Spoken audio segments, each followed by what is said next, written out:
அனைவருக்கும் வணக்கம். இன்னைக்கு நம்ம பார்க்க போறது e-waste management rules. போன வீடியோட கண்டினியூட்டி. ஸோ ரீசெண்டா e-waste மேனேஜ்மெண்ட்டுக்காக 2022 டிராஃப்ட் ஒன்று கவர்மெண்ட் ஆஃப் இந்தியா ரிலீஸ் பண்ணியிருக்காங்க environmental மினிஸ்ட்ரியில. as we already seen in previous class, அந்த டிராஃப்ட்ல பாத்தீங்கன்னா எந்தெந்த குட்ஸ் கவர் ஆகுது, எது கவர் ஆகல, டார்கெட் என்ன, சர்டிபிகேஷன் ஆஃப் ப்ரொடியூசர், ஸோ அந்த மாதிரி இருக்குது. First one as per draw electronic goods covered. நீங்க பாத்தீங்கன்னா wide range of electronic goods including laptop, mobile phone, இந்த மாதிரி வந்து மியூசிக் சிஸ்டம், மைக்ரோவேவ், ரெஃப்ரிஜரேட்டர்னு மெஜாரிட்டி ஆஃப் த குட்ஸ் வந்து இந்த நோட்டிபிகேஷன் இந்த டிராஃப்ட்ல கவர் ஆகுது. So above mentioned goods have been specified in the notification. இதுல பாத்தீங்கன்னா உங்களுக்கு வந்து batteries, some kind of biomedical equipment, சில பிளாஸ்டிக்லாம் ஆக்சுவலி கவர் ஆகல. அது ஒரு பெரிய ஃப்ளா ஆஃப் தி டிராஃப்டா இருக்கு. அதை நம்ம லேட்டரா பார்க்கலாம். பிலிம்ஸ் பாயிண்ட் ஆஃப் வியூல தே மைட் ஆஸ்க் எது எது கவர் ஆகலன்னு கேட்கலாம். So please see this one. Then e-waste collection target as per the draft பாத்தீங்கன்னா by 2023ல, ஏன்னா இந்த ஆக்ட் வந்து இம்ப்ளிமெண்ட் ஆக போகுது April 1, 2023ல இம்ப்ளிமெண்டேஷன் ஸ்டேஜுக்கு வரப்போகுது. இந்த ஃபினான்ஷியல் இயர்ல by 2023 60% ஆஃப் எலக்ட்ரானிக் வேஸ்ட் வந்து ப்ரொடியூசர் வந்து கலெக்ட் பண்ணி வைக்கணும். நெக்ஸ்ட் இயர் பாத்தீங்கன்னா 70%, அதுக்கப்புறம் பாத்தீங்கன்னா 80%ன்னு they have periodical target. So e-waste collection target, consumer goods companies and the makers of, that is producer of e-goods, should have ensured at least 60% of their electronic waste is to be collected and recycled by 2023. This might increase to 70% by 2024, 80% by 2025. In this regard, so இந்த target achieve பண்றதுக்கு online போர்ட்டல்ல company வந்து register பண்ணிட்டு அவங்களுடைய annual production என்ன, எவ்வளவு collect பண்றாங்கிறது they have to mention. So companies have to register on online portal and specify their annual production and e-waste collection target. So இது ஒரு peculiarity in this draft. Then next step, in order to stringent the e-waste management mechanism, they have the provision of extended producer responsibility. So நீங்க பாத்தீங்கன்னா producer வந்து அந்த end product வரைக்கும் collect பண்ணி, dismantle பண்ணி, recycle பண்ற ஃபெசிலிட்டி வரைக்கும் பண்ணிருக்கணுங்கிறது ஒரு சிக்னிபிகண்டா சொல்றாங்க. ஸோ எக்ஸ்டெண்டட் ப்ரொடியூசர் ரெஸ்பான்சிபிலிட்டி என்னங்கிறதுனா, the rule bring into effect of system of trading in certificate. அதுக்கு முன்னாடி சிஸ்டம் ஆஃப் ட்ரேடிங் சர்டிஃபிகேட் முன்னாடி system of producing responsibility to the producer. So நீங்க மேனுஃபேக்சர் பாத்தீங்கன்னா ஒரு மொபைல் போன் மேனுஃபேக்சர் பண்ற company they have to collect their end product of e waste, collect, dismantle, recycle the facility. இது செய்யறதுக்கு அவங்களுக்கு ஒரு certificate mechanism இருக்கு. இந்த சர்டிபிகேட் மெக்கானிசம்ல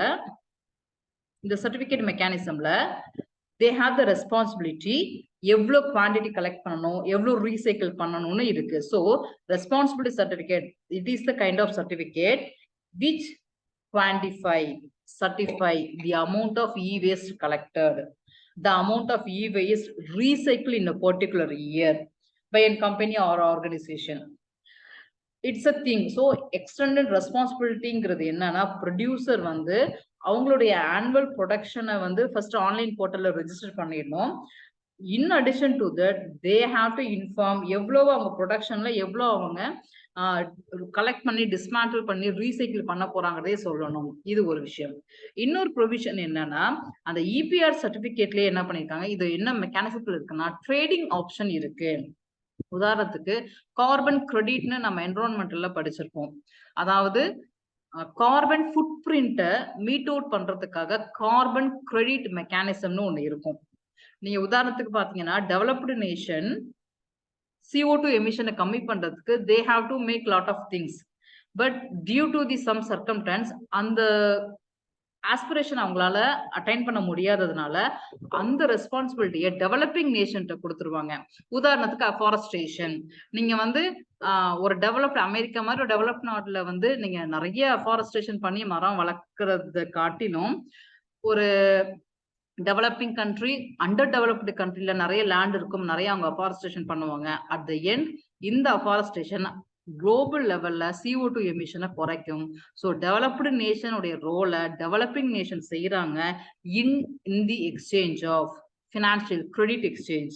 ஸோ அவங்க இவ்வளோ கிரெடிட் கொடுக்குறாங்க இல்லைங்களா? இதே மாதிரி ட்ரேடிங் இன் சர்டிபிகேட் இந்த ப்ரொடியூசரோட ரெஸ்பான்சிபிலிட்டி. உதாரணத்துக்கு ஒரு மொபைல் கம்பெனி, அவங்க வருஷத்துக்கு 1 டன் இ-வேஸ்ட ப்ரொடியூஸ் பண்ணியிருக்காங்க.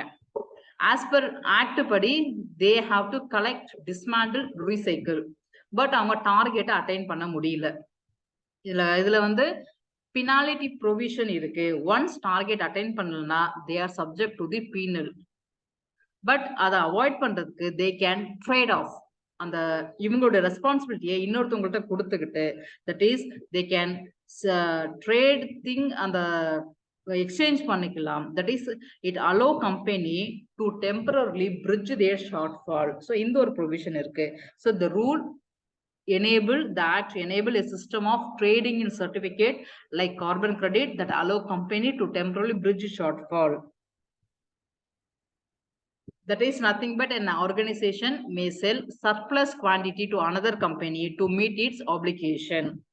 உதாரணத்துக்கு ஒரு டன் இ-வேஸ்ட் இருக்கு, அவங்களால 50,000 half டன் இ-வேஸ்ட் தான் அவங்களால சைக்கிள் பண்ண முடியுது. பாக்கி ஹாஃப் டன் இன்னொரு கம்பெனிட்டு கொடுத்துட்டு அந்த company concern delegated company can do this one in the exchange of credit. Then as I said earlier, company அந்த ரெஸ்பான்சிபிலிட்டியை அட்டைன் பண்ண ஃபெயில் ஆயிட்டாங்கன்னா அவங்க வந்து பீனலுக்கு உட்படுவாங்க. That is they have to pay fine or environmental compensation if they don't meet their annual target.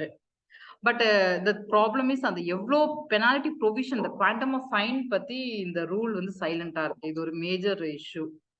அந்த implementing authority பாத்தீங்கன்னா steering committee of central pollution control board தான் ஓவரால் எக்ஸிகியூஷன் பார்த்துக்குவாங்க.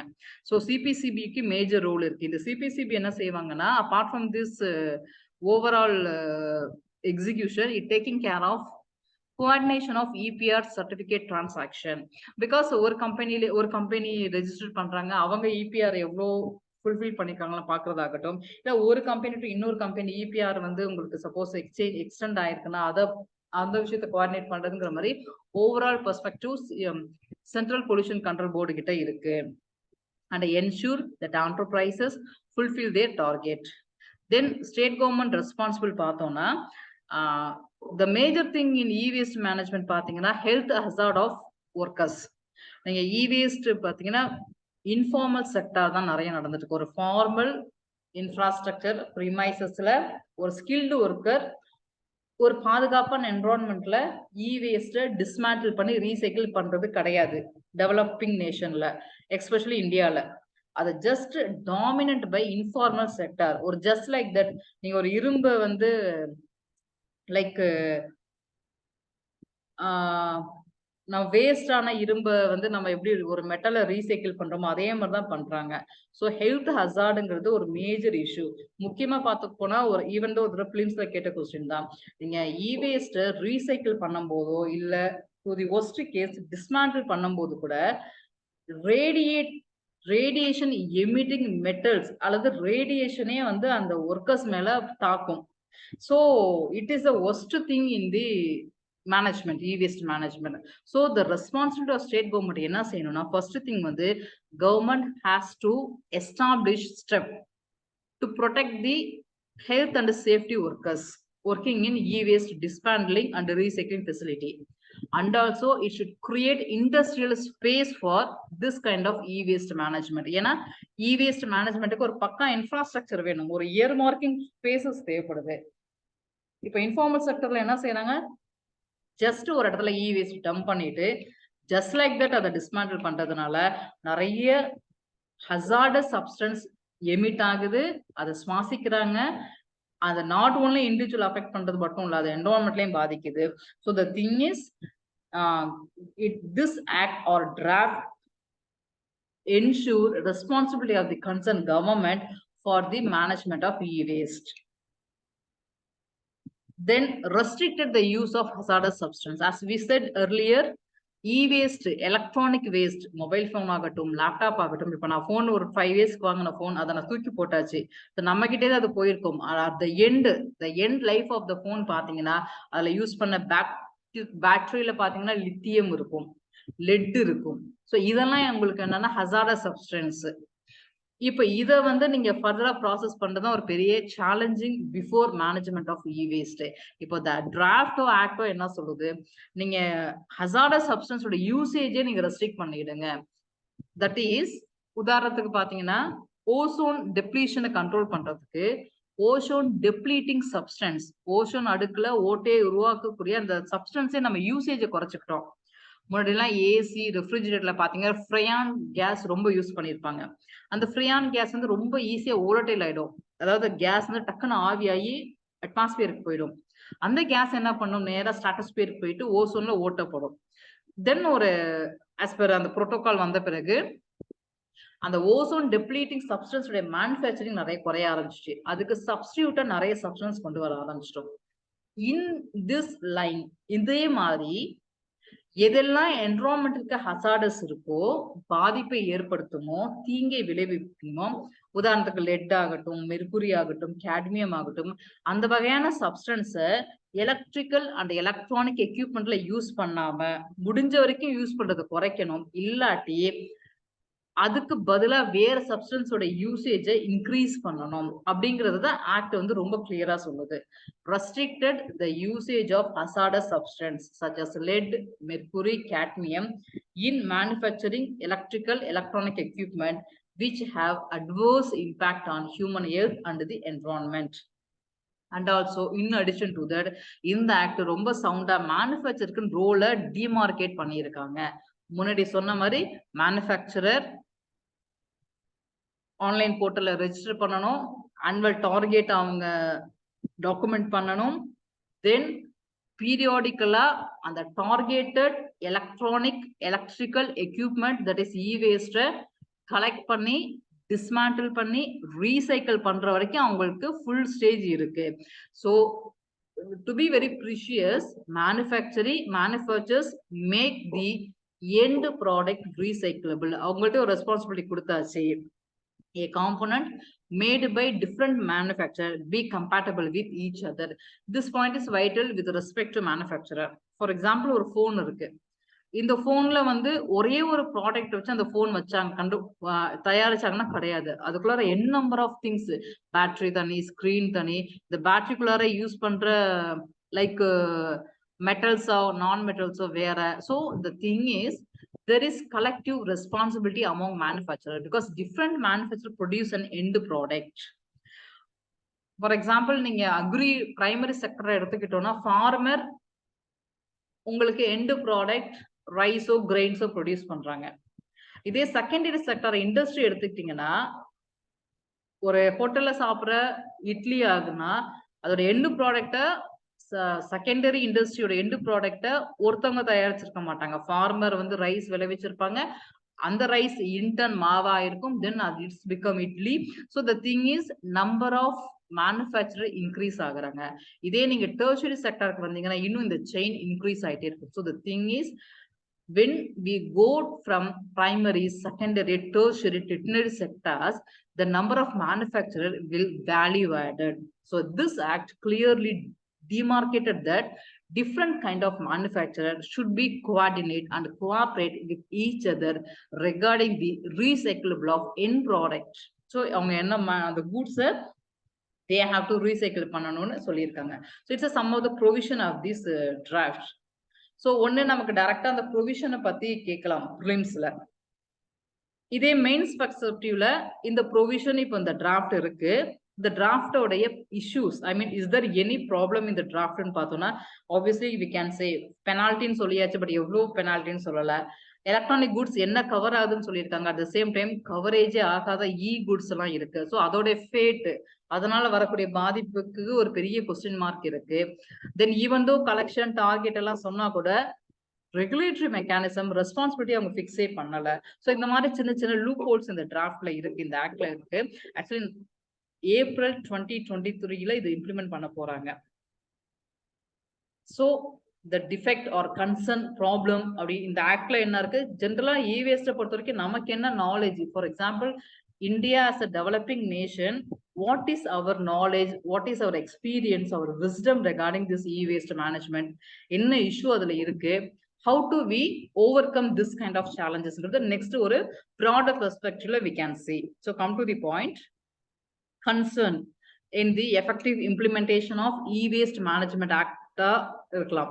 So first thing வந்து the proposed market for e-waste recycling appear unrealistic because the first thing என்னன்னா recycling of e-waste in India இன்னைக்கும் வந்து nuance ஒரு infant stageல தான் இருக்கு. உங்களுக்கு நமக்கே தெரியும், information act, information IT act 2000 வருது. 1991ல நம்ம எல்பிஜி குளோபலைசேஷன் வரும். So that is we open the flood கேட்லாம் ஒரு ஸ்டேஜுக்கு அப்புறம் தான், ஒரு 2 டிகேட்ஸ் ஒரு 3 டிகேட்ஸ்க்கு முன்னாடி மட்டும்தான் when compared to developed nation. இன்னும் ரொம்ப சிம்பிளா சொல்ல போனோம்னா ஒரு 30 இயர்ஸ்க்கு முன்னாடி உள்ள ஹாலிவுட் மூவி, இதே 30 இயர்ஸ்க்கு முன்னாடி இந்தியன் மூவில பார்த்தோம்னா நிறைய கேட்ஜெட் எங்க இருக்கும்னா டெவலப்டு நேஷன் அவங்க நிறைய யூஸ் பண்ணியிருக்காங்க. அப்ப என்ன மீனிங், அவங்க already they are ஹாபிச்சுவேட்டட், customized for the usage of electronic and electrical equipment. In turn, they had more experience in the management. So நம்ம பார்க்கும்போது இப்போதான் நம்ம 91க்கு அப்புறம் 2000க்கு அப்புறம் இப்போ 2020 10 இதுக்கப்புறம் தான் கொஞ்சம் கொஞ்சமா நமக்கே வருது. இன்னும் சிம்பிளி ஸ்பீக்கிங் நம்ம ஜென்ரேஷன்ல இப்ப கையில போன் எல்லாரும் வச்சிருக்கோம். இதே அப்பா ஜென்ரேஷன்ல இருந்துச்சானா இல்ல. இதே நீங்க அதே ஸ்டேஜ்ல when compared to developed nation they had this one. So the knowledge or experience or wisdom, that is the recycling of e-waste in India still in infant stage. So in the infant stageல வந்து e-waste ரீசைக்கிள்ங்கிறதே ஒரு unrealistic aspiration தான். ஏன்னா e-wasteங்கிறது ஒரு அது stages பாத்தீங்கன்னா collect பண்ணணும் கரெக்டா, first collect பண்ணதை ஒரு இடத்துல டிஸ்மேண்டில் பண்ணணும், அதாவது கலெக்ட் பண்ணி அதை உடைக்கணும், டிஸ்மேண்டில் பண்ணணும், அதுக்கப்புறம் அதை ப்ராசஸ் பண்ணணும், இதுல எது ரீசைக்கிள் ஆகுதோ அதை ரீசைக்கிள் பண்ணணும். பட் அந்த அளவுக்கு நம்ம கிட்ட வந்து இன்ஃப்ராஸ்ட்ரக்சரோ ப்ரிமைஸோ இயர்மார்க்டு ஸ்பேஸோ அதர்வைஸ் டெக்னாலஜியோ மேன் பவரோ அப்படின்னு பாத்தீங்கன்னா நிறைய விஷயங்கள் எதுவுமே பெருசா கிடையாது. ஸோ இப்படி இருக்கும்போது கலெக்ஷனே நமக்கு ஒரு பெரிய சேலஞ்சிங்கான ஒரு விஷயம். இவ்வளோ பாப்புலேஷன் உள்ள பாப்புலேஷன் செகண்ட் வேர்ல்டு நம்ம இருக்கோம். அப்போ எவ்வளோ இ-வேஸ்ட் யூசேஜ் இருக்கும், எவ்வளோ பேர் எவ்வளோ அதை கலெக்ட் பண்ணுறதே ஒரு பெரிய பிரச்சனை நமக்கு. அதை அப்புறம் டிஸ்மேண்டில் பண்ணணும், டிஸ்மேண்டில் பண்ணது ரீசைக்கிள் பண்ணணுங்கிறது ஒரு அன்ரியலிஸ்டிக்கான ஒரு விஷயம் ப்ரொவைடட் நம்மளுடைய நாட்டில். தென் இதுல ஒரு பெரிய விஷயம் பாத்தீங்கன்னா majority of the recycling of valuable material is carried out within the informal sector. As I said earlier, நமக்கு இன்னும் formal mechanism, infrastructure, man power, technology, efficiency அப்படின்னு ஒரு பெரிய ஸ்ட்ரக்சர்லாம் நம்ம போல. ஜஸ்ட் லைக் தட் டம்ப் பண்ணுவாங்க, ஜஸ்ட் லைக் தட் உடைப்பாங்க, ஜஸ்ட் லைக் தட் அதை வந்து இந்த நேம் ஆஃப் ரீசைக்கிளிங் ஏதோ செய்தாங்க ப்ராபப்ளி. ஸோ ஒரு இன்எஃபிஷியன்ட் அன்சேஃப்ட் டெக்னாலஜி தான் நம்ம யூஸ் பண்ணிட்டு இருக்கோம். அப்படி இருக்கும்போது இந்த 2023ல 60% இ-வேஸ்ட கலெக்ட் பண்ணி ரீசைக்கிள் பண்ணணுங்கிறது வந்து very very too optimist. So இது ஒரு பெரிய loop hole or setback in this act. And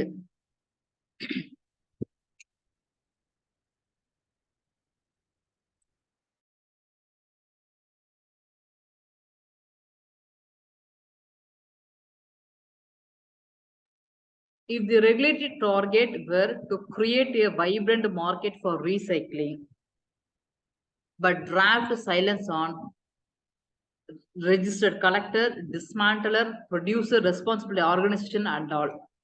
So ரொம்ப அன்ரியலிஸ்டிக் என்ன சொல்லியாச்சு, 2023ல 60% நாங்க ரீசைக்கிள் பண்ணிடுவோம், 24ல 70%, 2025ல 80%. ஸோ ரீசைக்கிள்ங்கிறது எண்டு. இதோட ப்ராசஸிங் வேல்யூ ஆடட் பாத்தீங்கன்னா கலெக்ட் பண்ணணும், டிஸ்மேண்டில் பண்ணணும். இந்த கலெக்ஷன் டிஸ்மேண்டில் பண்றதுக்கு we have to earmarked concern organization, man power and all, that is producer responsibility organization. So இதை பத்தி எல்லாம் ஒரு டிராஃப்ட் வந்து ரொம்ப பெருசா டெலிபரேட்டா சொல்லல. even though producer responsibility, producer extended responsibility ன்னு சொல்றாங்க. ஆனா அதுக்குன்னு ஒரு ஆர்கனைசேஷன் இருக்கு, அவங்க அதை கோஆர்டினேட் பண்ணுவாங்க, அப்பெல்லாம் எதுவும் சொல்லல. So the thing is, recycling கொடுக்குற இம்பார்ட்டன்ஸ், அதோடைய எண்டுக்கு கொடுக்குற இம்பார்ட்டன்ஸ், வேஸ் அண்ட் மீன்ஸ் இருக்கு இல்லைங்களா, கலெக்ஷன், டிஸ்மேண்ட்லிங், இதுக்கெல்லாம் வந்து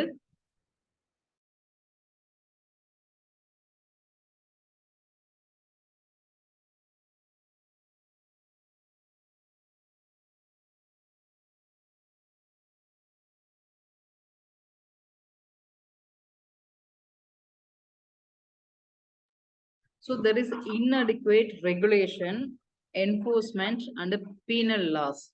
So நம்ம முன்னாடி பார்த்த மாதிரி சென்ட்ரல் பொல்யூஷன் கண்ட்ரோல் போர்டு வந்து ரெகுலேட் பண்றாங்க, ஸ்டேட் கவர்மெண்ட்டுக்கு ஒரு சில ரெஸ்பான்சிபிலிட்டி கொடுத்துருக்காங்க.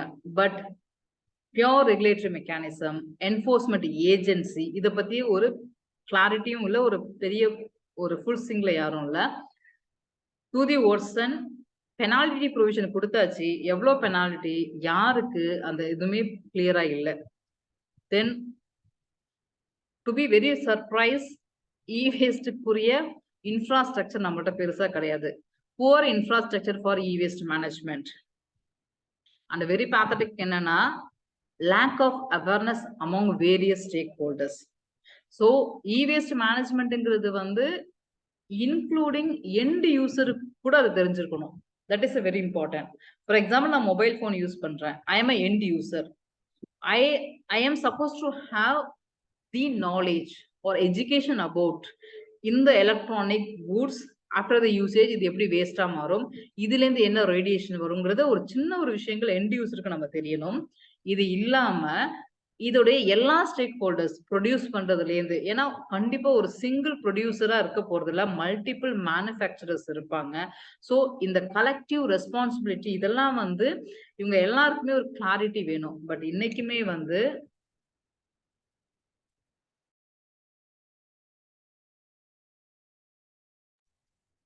இன்னைக்கும் பார்த்தோம்னா நமக்கு ஸ்டேக் ஹோல்டர்ஸ் ஒரு பெரிய அவேர்னஸ் கிடையாது. நிறைய ஸ்டேக் ஹோல்டர்ஸ் தனித்தனியா பிரிஞ்சு இருக்கிறாங்க, especially with respect to e waste management.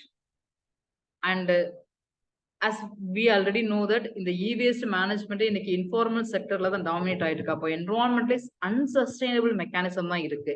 So currently recycling practices environmentally unsustainable. So கிட்டத்தட்ட இது என்னன்னா, இது ஒரு என்விரான்மெண்டல் எமிஷனுக்கு எமிட் தான் பண்ணுது. ஆக்சுவலி ஸ்பீக்கிங் கிட்டத்தட்ட ஒரு கிரீன் வாஷிங் மாதிரி. ஸோ நம்ம அடுத்த டாபிக்கே கிரீன் வாஷிங் தான் பார்க்க போறோம். ஸோ இந்த name of recycling practice we are already further worsen our environment. Then no tracking and mismanagement of end of life product. So இப்போ e-waste பேசுறோம், பயோ ரிலேட்டட் e-wasteமே இருக்கும். ஸோ இதை பத்தியோ இல்லை எண்ட் ப்ராடக்ட் பத்தியோ ஒரு பெரிய கிளாரிட்டி இல்லை, ட்ராக்கிங் மெக்கானிசம் இல்லை. ஸோ இதெல்லாம் வந்து it further cumbersome the process or procedure of e-waste management. So it is a thing we are facing. So that's what telling experience from developed nation என்ன சொல்லியிருக்காங்கன்னா, actually e-waste மேனேஜ்மெண்ட்டை பொறுத்த வரைக்கும் ரீசைக்கிளிங்கிறது ரொம்ப கம்பர்சமான ஒரு விஷயம். when compared to collection, dismantling ரொம்ப easy. நமக்கே common man நாலேஜ்ல நம்ம சொல்லலாம், நிறைய மொபைல் போன் இ-வேஸ்டா இருக்கு.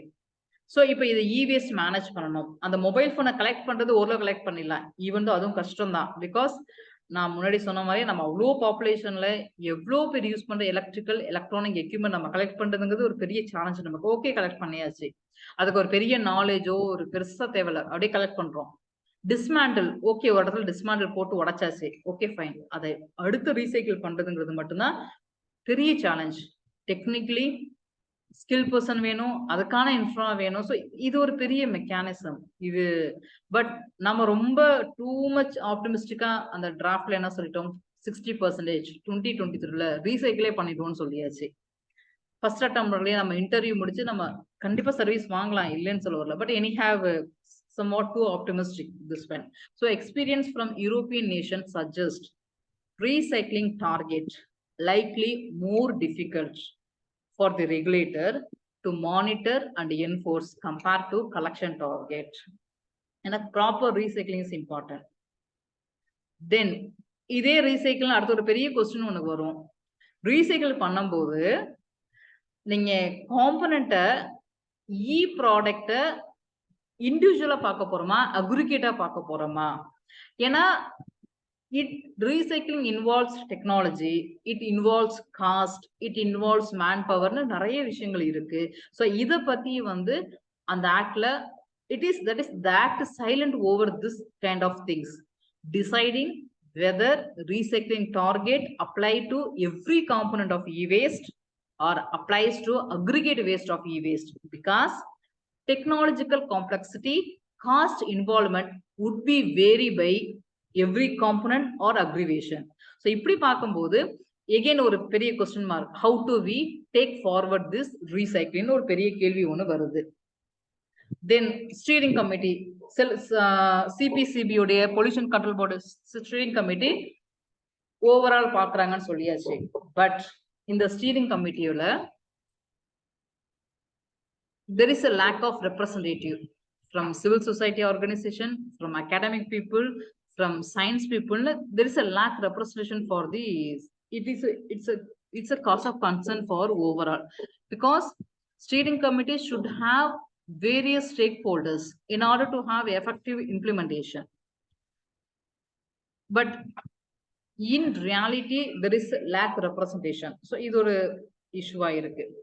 So the thing is, we can say yes, today we have to fight over e-waste management, but at the same time we have to be doubly careful, or we have careful deliberation with relevant stakeholders before to come this act into implementation. So that thing, then it's a main perspective broader என்னென்ன பிரச்சனைகள்னு பார்த்திருக்கோம். And the thing is, prelims-க்கு தேவையான point பார்த்தோம்னா இந்த act வந்து 2023ல நடைமுறைக்கு வரப்போகுது.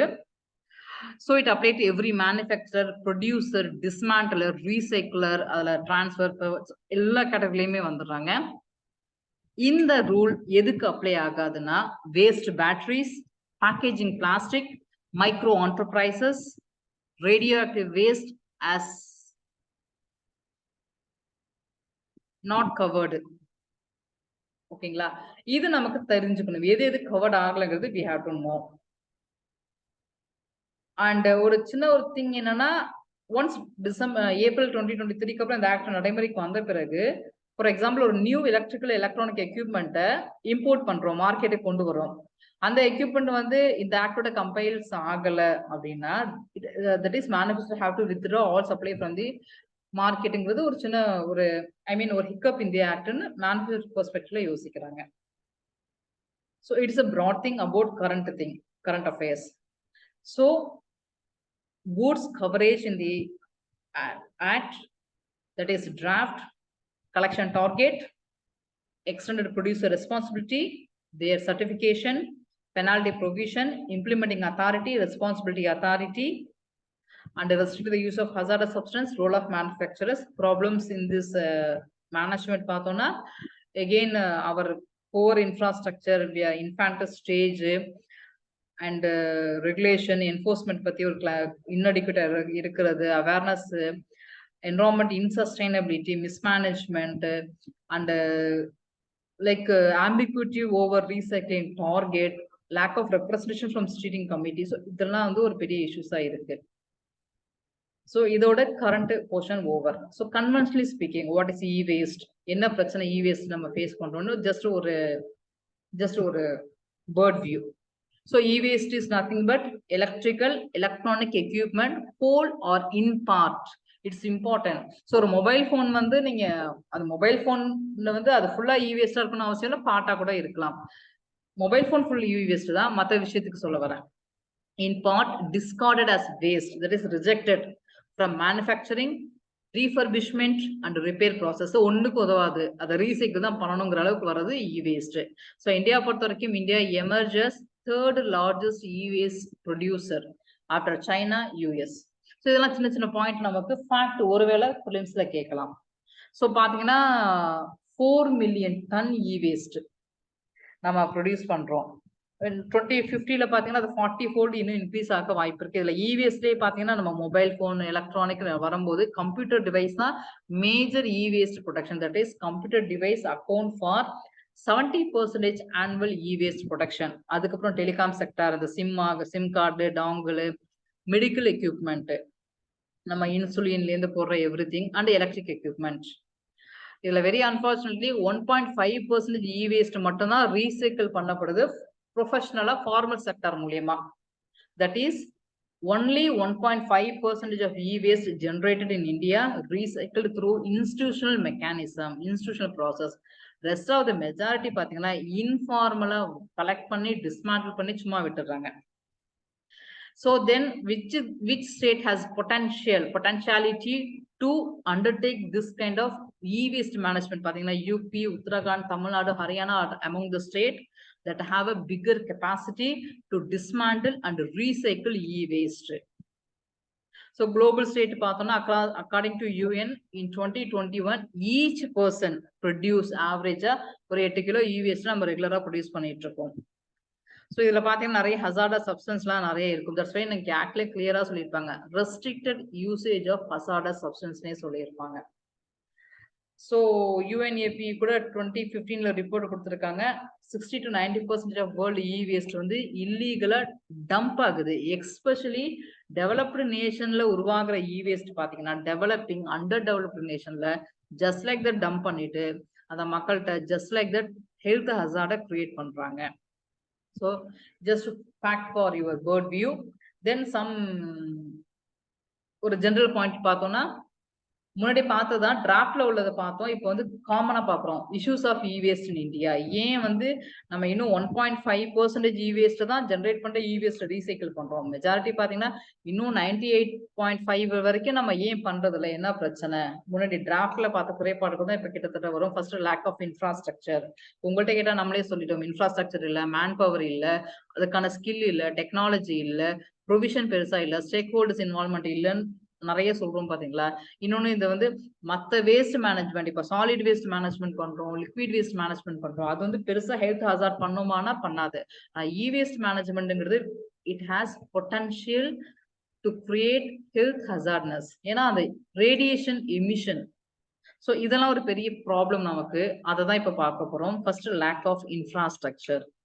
There is huge gap between present recycling and collection facility and quantum of e-waste generation. ஒரு 1 million ton இ-வேஸ்ட் இந்த வருஷம் ஜெனரேட் பண்ணிட்டோம்.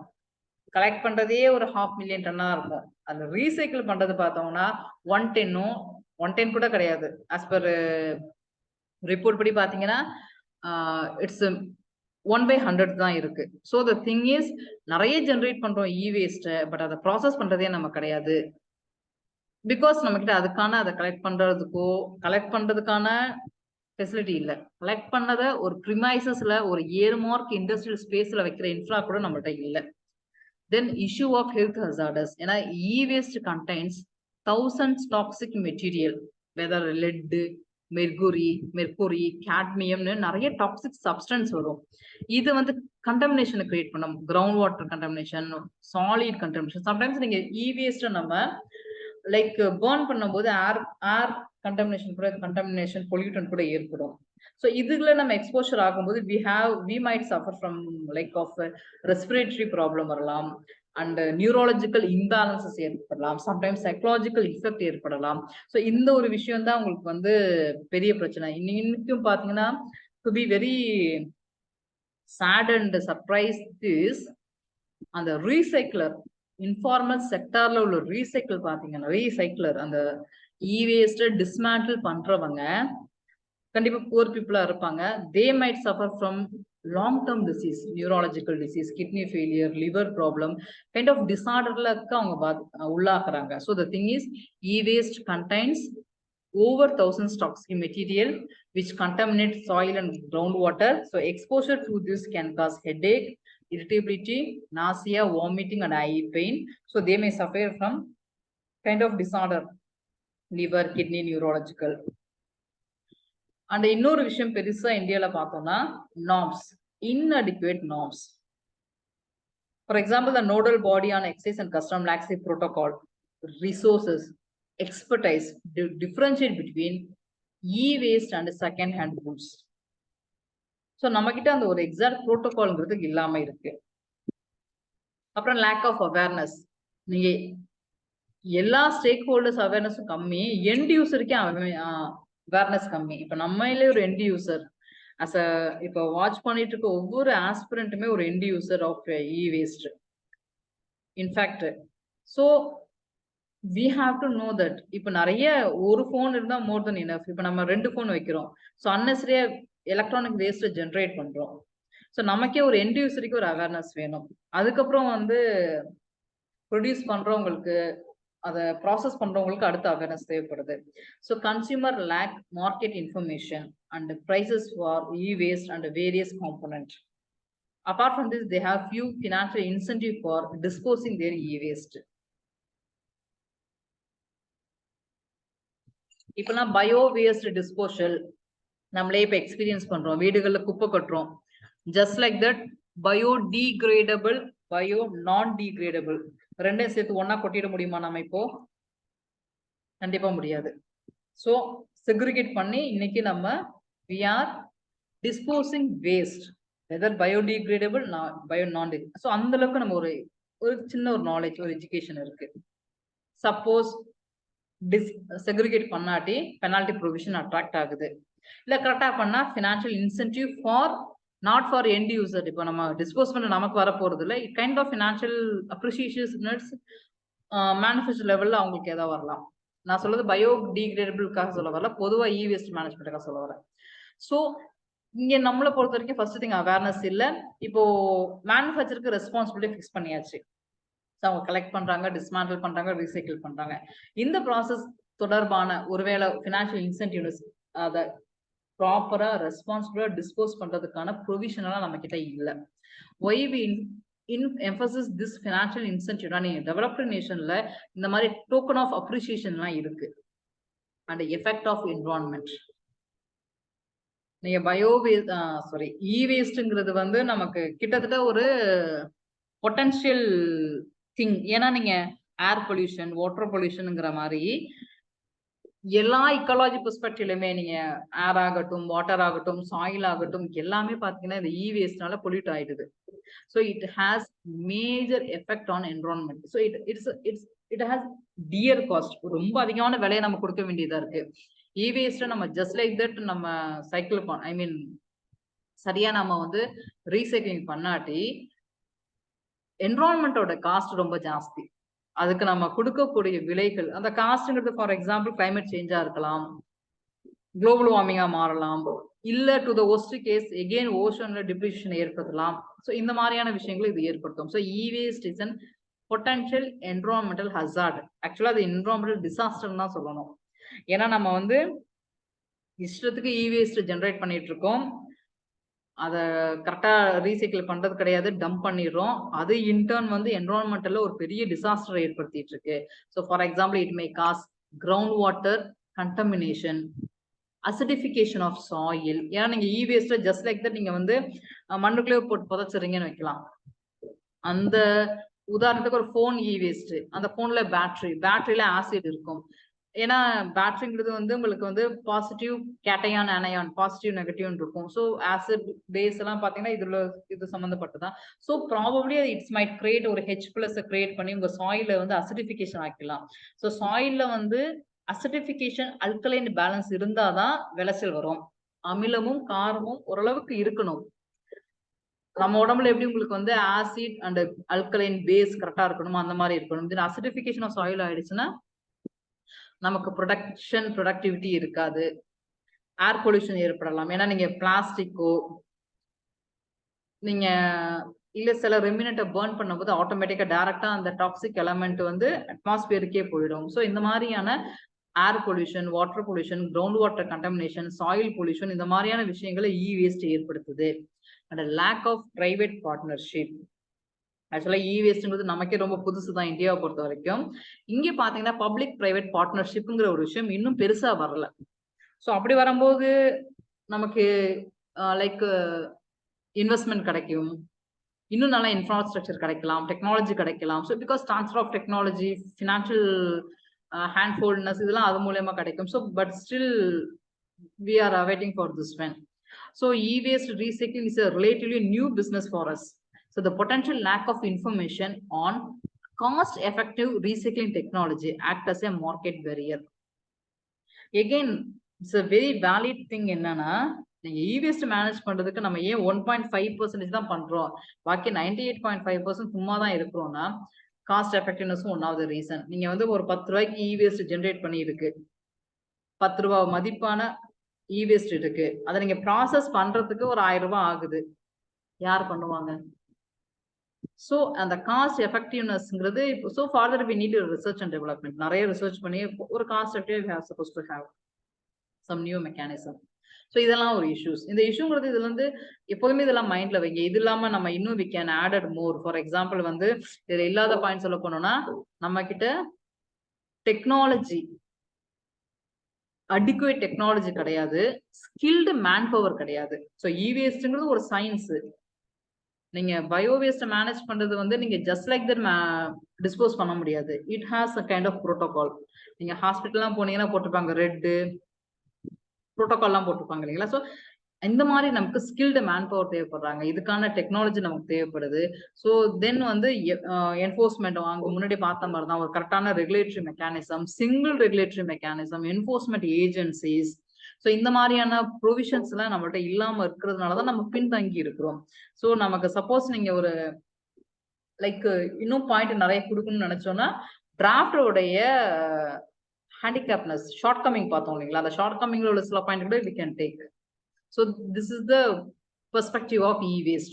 So என்ன செய்யலாம், வே forward, how to we handle this one ன்னு கேட்டோம்னா கொஞ்சம் ஃபாஸ்டா பார்க்க போனா முன்னாடி என்ன சொன்ன பிரச்சனையெல்லாம் நீங்க சொல்யூஷனை மாற்ற வேண்டியதுதான். ஃபார் எக்ஸாம்பிள் வந்து இது வந்து இ-வேஸ்ட் பொறுத்த வரைக்கும் நமக்கு ரொம்ப இன்ஃபார்மலா தான் இருந்துட்டு இருக்கு. So strict vigilance of unorganised sector.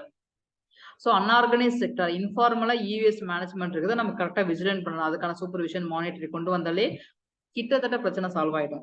ஏன்னா முன்னாடி சொன்ன மாதிரி 1.5% மட்டும்தான் ப்ராப்பரா இன்ஸ்டிடியூஷனல் மெக்கானிசத்துல ப்ராசஸ் ஆகுது, பாக்கி எல்லாம் அன்ஆர்கனைஸ்ட். இந்த இன்ஃபார்மல் செக்டாரை ஒரு சூப்பர்விஷன் மானிட்டர் கொண்டு வந்துட்டாலே நம்ம ரீசைக்கிளுடைய சிஸ்டமேட்டிக் இன்ஸ்டிடியூஷனல் மெக்கானிசத்துல கொண்டு வந்துடலாம். அதுக்கு வந்து அர்பன் லோக்கல் பாடியில செப்பரேட் டிபார்ட்மெண்ட் கிரியேட் பண்ணணும். So government should rework on law for waste management and create a separate department to deal with e-waste management. இன்னும் சொல்ல போனா இன் ஃபியூச்சர்ல இப்ப நம்ம வந்து இப்ப வீட்டுல ஒரு 3 டஸ்ட்பின் வைக்கிறோம், கிரீனு, பிங்க், ப்ளூன்னு. இப்ப 4வது டஸ்ட்பின் ஒருவேளை வரலாம் இ-வேஸ்ட் போடுறதுக்கு ஃபியூச்சர்ல. ஸோ இந்த மாதிரி நமக்கு we have to have more focus over this one. Then stringent monitoring, enforcement provision of e-waste rule. For example EPR கொடுக்கறது, ப்ரொடியூசருக்கு ரெஸ்பான்சிபிலிட்டி கொடுத்தாச்சு. ஸோ அதை வந்து நீங்க கரெக்டா கொண்டு வர்றது. ஸோ இந்த மாதிரியான மெக்கானிசம் கொண்டு வரலாம். தென் முன்னாடி சொன்ன மாதிரி financial incentives, that is token of இன்சென்டிவ்னஸ்லாம் நிறைய டெவலப்டு நேஷன்ல இருக்கு, அது நம்மள்ட்ட இல்லாம இருக்கு. ஸோ